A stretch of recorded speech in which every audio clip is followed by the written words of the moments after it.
Hi welcome to my channel one more mini blog. నాకైతే ఇక్కడ శనగల packet దొరికింది. Mutton మార్కెట్లో తీసుకుని వచ్చారు మా హస్బెండ్. ఇది $5 అంటే 430 రూపీస్ అనమాట. ఇండియాలో 430 రూపీస్, యూఎస్లో $5 అనమాట. ఇది ప్రతి సీజన్లో దొరుకుతుంది. నాకు ఇది చూస్తూనే ఇండియా గుర్తుకొచ్చింది అనమాట. చాలా రోజుల తర్వాత తింటున్నాను. నీట్గా తీసి ఫ్రై చేసుకొని తింటే టేస్ట్ ఇంకా బాగుంటుందని మా డాడీ చెప్పేవాళ్ళు అనమాట. తోటలో నుంచి తీసుకుని వచ్చినప్పుడు మా మమ్మీ కూడా ఫ్రై చేసి ఇచ్చేది.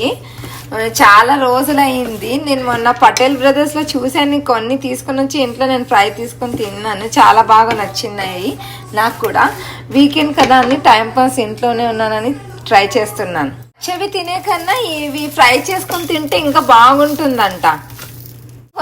తోటలో నుంచి వచ్చిన వెంటనే పచ్చివి తింటే హెడ్ఏక్ వస్తుందని చెప్పేది మా మమ్మీ. అందుకే మేము ఫ్రై చేసుకొని తినేవాళ్ళం. మీలో ఎంతమందికి ఇష్టం ఇలా ఫ్రై చేసుకొని తినడం? వీడియో నచ్చితే లైక్ చేసుకోండి, షేర్ చేసుకోండి, subscribe to my channel. Bye.